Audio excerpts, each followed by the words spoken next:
ഇപ്പോൾ വിനുമോഹനാണ് ടെലിഫോൺ ലൈനിൽ നമ്മൾക്കൊപ്പം ആദ്യമുള്ളത്. മറ്റുള്ളവരിലേക്ക് പോകും മുമ്പ് വിനു യാത്രക്കിടയിലാണ് നമ്മളോട് അല്പനേരം സംസാരിക്കാം എന്ന് പറഞ്ഞത്. വിനു, ഇന്നലെയാണ് ഈ താരസംഘടനയുടെ, നിങ്ങളുടെ സംഘടനയിൽ കൂട്ടരാജി എന്ന ഒരു വാർത്ത വന്നത്, ഇന്നലെ വൈകുന്നേരം. പക്ഷേ ഇന്ന് രാവിലെ മുതൽ വാർത്തകളിൽ വന്നത് വ്യക്തിപരമായി അതിൽ തന്നെ പലർക്കും താല്പര്യമില്ലായിരുന്നു, എങ്കിലും ഭൂരിപക്ഷ അഭിപ്രായം വന്നപ്പോൾ അങ്ങ് രാജിവെക്കാൻ സമ്മതിക്കുകയായിരുന്നു എന്ന മട്ടിലാണ്. അതിലൊരു പേരുകാരൻ വിനുമോഹനാണ്. വ്യക്തിപരമായി താല്പര്യമില്ലായിരുന്നു, കാരണം അങ്ങനത്തെ നിലയിൽ രാജിവെച്ച് ഒഴിഞ്ഞു പോകുന്നത് ഉചിതമല്ല എന്ന തോന്നൽ നിങ്ങളിൽ പലർക്കും ഉണ്ടായിരുന്നു എന്നാണ് കേട്ടത്. ആ പേരുകളൊക്കെ ഇന്ന് വളരെ സജീവമായി വന്നിട്ടുണ്ട്. ടൊവിനോയുടെ അടക്കം പേരുകളൊക്കെ മാധ്യമങ്ങളിൽ, വാർത്തകളിൽ വന്നിട്ടുണ്ട്.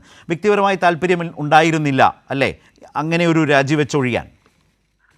അല്ല, അത് ഒരു താല്പര്യത്തിന്റെയോ അല്ലെങ്കിൽ ഒരു എതിർപ്പോ അല്ലായിരുന്നു നമുക്കുണ്ടായിരുന്നത്. അതിലൊരു കൺസേൺ ആയിരുന്നു. കാരണം നമുക്ക് കുറച്ച് ആശങ്കകളുണ്ട്. കാരണം ഇപ്പം അമ്മ എന്ന സംഘടനയിൽ 506ഓളം മെമ്പേഴ്സ് ഉണ്ട്. അതിൽ കുറേയധികം കുറെ മെമ്പേഴ്സിന് ഫിനാൻഷ്യലി ആണെങ്കിലും അവർക്ക് സാമ്പത്തികപരമായും അല്ലെങ്കിൽ ആരോഗ്യപരമായും ബുദ്ധിമുട്ടുകളുള്ള ഒരുപാട് മെമ്പേഴ്സ് ഉണ്ട്. അപ്പം ഇവർക്ക് നമ്മൾ കൈനീട്ടം പോലത്തെ ഒരു കൈനീട്ടം എന്ന രീതിയിൽ നമ്മൾ അവർക്കൊരു നമ്മളുടെ ഒരു വെൽഫെയർ ഇത് പോകുന്നുണ്ട്. അതേപോലെ ഇൻഷുറൻസിന്റെ ഒരു പരിരക്ഷ നമ്മൾ കൊടുക്കുന്നുണ്ട്. അപ്പം ഈ തരത്തിലുള്ള കാര്യങ്ങൾ നമ്മളിപ്പോ ഇങ്ങനെ ഈ ഒരു തരത്തിൽ നമ്മളെല്ലാവരും മാറി ഒരു ജനറൽ ബോഡിയിലേക്ക് പോകുമ്പോൾ ഈ ഇടയ്ക്കുള്ള സമയങ്ങളിൽ ഇവർക്കിത് മുടങ്ങുകയോ അല്ലെങ്കിൽ ഇവർക്കിത് കിട്ടാതാവുകയോ, കാരണം പല ആൾക്കാരും അവരുടെ ഒരു സാമ്പത്തികമായി ഒരു കുടുംബ ബഡ്ജറ്റിൽ ഒരു വലിയ എമൗണ്ട് ആയിട്ടാണ് നമ്മളുടെ കൈനീട്ടത്തെ കാണുന്നത്. കാരണം അവർക്ക് മെഡിസിൻ വാങ്ങിക്കാനും പല കാര്യങ്ങളും, ഇപ്പൊ ഒരുപാട് അംഗങ്ങൾ അങ്ങനെയുണ്ട്, പ്രായമായ അംഗങ്ങളുണ്ട്. അപ്പം ഈ തരത്തിലുള്ള ഒരു കൺസേൺ ആയിരുന്നു. അതെങ്ങനെയാണ്, കാരണം നമ്മളൊരു എലക്റ്റഡ് ആയിട്ട് വന്ന ആൾക്കാരാണ്, നമ്മളൊരു ഇലക്ഷനെ ഫേസ് ചെയ്ത് അവിടുത്തെ ആ മെമ്പേഴ്സ് നമ്മളെ എലക്ട് ചെയ്തതിൽ നമ്മളെ ഈ കമ്മിറ്റിയിലേക്ക് വിട്ടതാണ്. അപ്പം ആ ഒരു രീതിയിലുള്ള കൺസേൺസ് എനിക്കുണ്ടായിരുന്നു. അത് ഞാൻ സംസാരിച്ചു. ഈ ഒരു ചർച്ചയിലേക്ക് വന്നപ്പോൾ എല്ലാവരോടും അത് സംസാരിച്ചു. നമ്മൾ അതിനുശേഷം ഒരു ഓൺലൈൻ മീറ്റിംഗ് കൂടി. ആ മീറ്റിംഗിൽ ഇതിന് കൃത്യമായ മറുപടികൾ ലഭിക്കുകയും ആ മറുപടികൾ നമുക്ക് തൃപ്തികരമായി തോന്നിയത് കൊണ്ടാണ് നമ്മൾ അതായത് വിനു പറയുന്നത് മനസ്സിലാവുന്നുണ്ട്. കാരണം സംഘടനയ്ക്ക് ചില ഉത്തരവാദിത്വങ്ങളുണ്ട്, അത് നിറവേറ്റി മുന്നോട്ട് പോകണം. അതേസമയം തന്നെ ഇപ്പോൾ നേരിടുന്ന വളരെ ഗുരുതരമായ പ്രശ്നങ്ങളുമുണ്ട്. അങ്ങനെയാണെങ്കിൽ ഇപ്പോൾ ആരോപണ വിധേയരായ ആളുകൾ, ഇപ്പോൾ ജനറൽ സെക്രട്ടറി ആയിട്ടുള്ള സിദ്ദിഖ് രാജിവെച്ചു. ആ പദവിയിലേക്ക് പിന്നീട് വരേണ്ടയാൾ ജോയിൻറ്റ് സെക്രട്ടറി ആയിട്ടുള്ള ബാബുരാജാണ്. ബാബുരാജിന് നേരെയും ആക്ഷേപമുയർന്നു.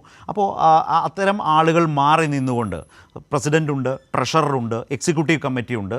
അപ്പോൾ അവർക്ക് ആ നിലയിൽ സംഘടനയെ മുന്നോട്ട് നയിക്കാമായിരുന്നില്ലേ? ഈ ആലോചന ആ കമ്മിറ്റിയിൽ വന്നില്ലേ?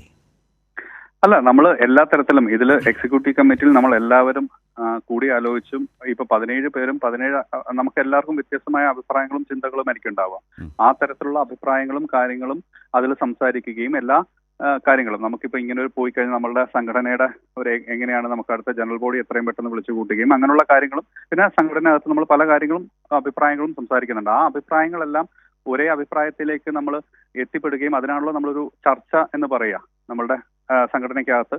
അപ്പം അതിലൊരു മെജോറിറ്റി തീരുമാനം ഈ തരത്തിൽ മൂവ് ചെയ്യാം. നമുക്ക് ജനറൽ ബോഡിക്ക് നമ്മൾ കൃത്യമായി ജനറൽ ബോഡി കൂടുമ്പോൾ ജനറൽ ബോഡിക്കാണ് ആ അധികാരം നമുക്കുണ്ട്. കാരണം പ്രത്യേകിച്ച് ഈ ഒരു സംഘടനയുടെ ഒരു സുപ്രീം പവർ എന്ന് പറയുന്ന ജനറൽ ബോഡിയാണ്. ജനറൽ ബോഡിയുടെ തീരുമാനമാണ് അന്തിമമായിട്ടുള്ള തീരുമാനമായി വരിക. അപ്പം ആ ജനറൽ ബോഡിയിലേക്ക് നമ്മളിത് ഈ ഒരു തീരുമാനം കൊടുക്കാം. ആ ഒരു ജനറൽ ബോഡിയിൽ നിന്ന് നമുക്ക് എല്ലാവരും, നമ്മുടെ അംഗങ്ങൾ എല്ലാവരും ചേർന്ന് വേണം ഇതിനകത്തൊരു ഡിസിഷൻ എടുക്കാൻ എന്നുള്ളൊരു തീരുമാനത്തിലേക്ക് വന്നതുകൊണ്ടാണ് നമ്മൾ ഈ ഒരു അതായത് വിനു അടക്കമുള്ളവരുടെ നിങ്ങളുടെ ഈ ബദൽ ചിന്ത അത് ന്യൂനപക്ഷമായി പോയി. ഭൂരിപക്ഷ അഭിപ്രായം പൂർണ്ണമായി എല്ലാവർക്കും ഒറ്റക്കെട്ടായി രാജിവെച്ച് ഒഴിയാം, ധാർമ്മിക ഉത്തരവാദിത്വം നമ്മൾക്ക് ഏറ്റെടുക്കാം എന്നതിനായിരുന്നു അല്ലേ? അല്ല, അതിൽ നമ്മൾ ഒരിക്കലും ബദലോ അല്ലെങ്കിൽ വിയോജിച്ചല്ല നിന്നിട്ടില്ല. അല്ല, ഞാൻ ഒരിടത്തും വിനു ഭിന്നത എന്ന് ഉപയോഗിച്ചിട്ടില്ല. ഭിന്നത എന്ന നിലയിലല്ല ഞാൻ ചോദിച്ചത്, അതിനുള്ളിൽ നടന്ന കാര്യങ്ങൾ അറിയാൻ വേണ്ടി ചോദിച്ചത് മാത്രമാണ്. നിങ്ങൾക്കിടയിൽ ഒരു ഭിന്നതയുണ്ടെന്നുമല്ല ഞാൻ പറഞ്ഞതിന്റെ അർത്ഥം.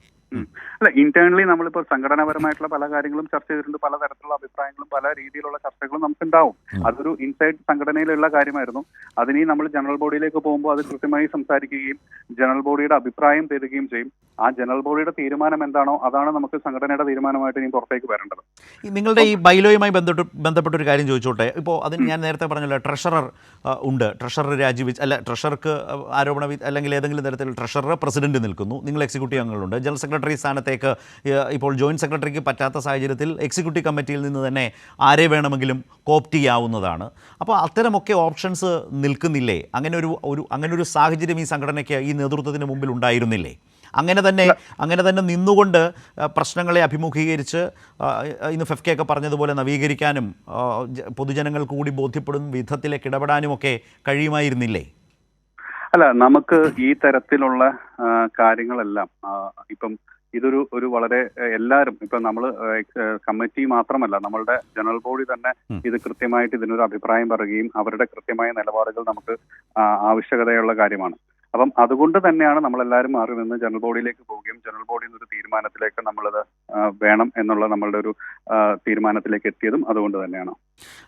ഇതിലൊരു പ്രധാനപ്പെട്ട കാര്യം, ഇപ്പോൾ പലരും, ജഗദീഷ് ആകട്ടെ പിന്നീട് പൃഥ്വിരാജ് ആകട്ടെ, ഇവരെല്ലാം വാർത്താ സമ്മേളനത്തിൽ പറഞ്ഞൊരു കാര്യം, വന്ന പരാതികൾ കൈകാര്യം ചെയ്യുന്നതിൽ സംഘടനയ്ക്ക് വീഴ്ച പറ്റി എന്ന പ്രധാനപ്പെട്ട വിമർശനം വളരെ പരസ്യമായി തന്നെ സമ്മതിച്ചവരാണ്. എന്നാൽ അന്ന് നടത്തിയ വാർത്താ സമ്മേളനത്തിൽ അങ്ങനെ വലിയ വീഴ്ചകൾ സംഭവിച്ചിട്ടില്ല എന്നാണ് സിദ്ദിഖ് സ്ഥാപിക്കാൻ ശ്രമിച്ചത്. ഒരു പരാതി വൈകി ലഭിച്ചതേ ഉള്ളൂ, ഇനിയാണ് അതിൻ്റെ നടപടികൾ സ്വീകരിക്കാൻ പോകുന്നതെന്നൊക്കെയാണ് അന്ന് അദ്ദേഹം വാർത്താ സമ്മേളനത്തിൽ പറഞ്ഞു വെച്ചത്. പക്ഷേ തൊട്ടു പിന്നാലെ ജഗദീഷും കഴിഞ്ഞ ദിവസം പൃഥ്വിരാജും ഒക്കെ കൃത്യമായി സംഘടനയ്ക്ക് വീഴ്ച പറ്റി എന്നു പറഞ്ഞിരുന്നു. ഈ വീഴ്ച എന്നുള്ളത് ഇന്നലെ ഈ വലിയ തീരുമാനമെടുത്ത കമ്മിറ്റിയിൽ ഗൗരവമായി നിങ്ങൾക്കിടയിൽ ചർച്ചയായോ? അല്ല, നമ്മളുടെ എക്സിക്യൂട്ടീവ് കമ്മിറ്റി ഇല്ലല്ലോ, നമ്മൾ ജനറൽ ബോഡി കമ്മിറ്റി കൂടിയിട്ടില്ല. ജനറൽ ബോഡി അല്ലേ ഞാൻ ചോദിച്ചത്? ഇപ്പോൾ ഈ തീരുമാനമെടുത്ത എക്സിക്യൂട്ടീവ് കമ്മിറ്റിയിലെ കാര്യമാണ്. ജനറൽ ബോഡി വരാൻ പോകുന്നല്ലേ ഉള്ളൂ. എക്സിക്യൂട്ടീവ് കമ്മിറ്റിയിൽ നമ്മളുടെ സംഘടനാപരമായിട്ടുള്ള ഇന്റേണലി നമ്മൾ പല അഭിപ്രായങ്ങളും പല ചർച്ചകളും ഉണ്ടായിട്ടുണ്ട്. ഇത് വന്നിരുന്നോ വിനു, ഈ പറഞ്ഞ പ്രശ്നം? അല്ല, അങ്ങനെയല്ല. നമുക്കിപ്പം ഇതിനകത്ത് ഞാനിപ്പോൾ ഈ ഒരു കൺസേൺ മാത്രമേ പറഞ്ഞുള്ളൂ. ഇതിനകത്ത് പല കാര്യങ്ങളും നമ്മൾ ചർച്ച ചെയ്തിട്ടുണ്ട്.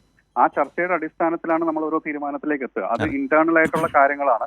അത് ജനറൽ ബോഡിയുടെ മുമ്പിൽ പോയതിനു ശേഷം മാത്രമായിരിക്കും നമുക്ക് അതിന്റെ ഒരു തീരുമാനം പുറത്തേക്ക് നമ്മൾ പറയാൻ സാധിക്കുള്ളൂ. കാരണം അതൊരു സംഘടനാപരമായിട്ടുള്ള ഒരു മര്യാദ എന്ന് പറയുന്നത് അതാണല്ലോ.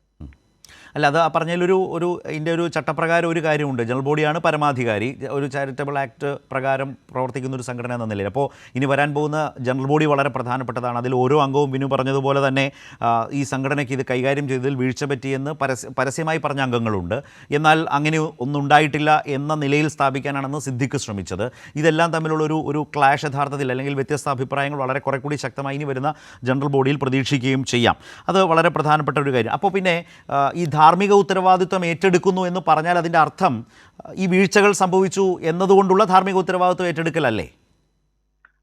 അല്ല, ധാർമ്മികത ഉത്തരവാദിത്വം എന്ന് പറഞ്ഞാൽ നമ്മളിപ്പോൾ അഡ്രസ് ചെയ്യപ്പെടേണ്ട ജനറൽ ബോഡിയിലാണ്. ഇപ്പം ഈ ജനറൽ ബോഡിയിലുള്ള എല്ലാവരും നിർദ്ദേശങ്ങൾ നൽകാനും അല്ലെങ്കിൽ അവർ കൃത്യമായിട്ടുള്ള വിമർശനങ്ങൾ ചെയ്യാനും എല്ലാം അധികാരമുള്ളവരാണ് നമ്മൾ ഓരോ അംഗങ്ങളും ജനറൽ ബോഡിയിൽ. ഇപ്പൊ കമ്മിറ്റി പരമായിട്ട് ഇപ്പൊ കമ്മിറ്റിയിൽ ഇല്ലാത്ത സ്ഥിതിക്കും കമ്മിറ്റിയിൽ നിന്ന് മാറി നിൽക്കുന്ന ഒരാളെന്ന സ്ഥിതിക്കും നമ്മൾ കമ്മിറ്റിയെ പറ്റി പറയുക, അതിൽ സംസാരിച്ച കാര്യങ്ങൾ പറയുക എന്നുള്ളത് നമ്മൾ ജനറൽ ബോഡിയിൽ മാത്രമാണ്.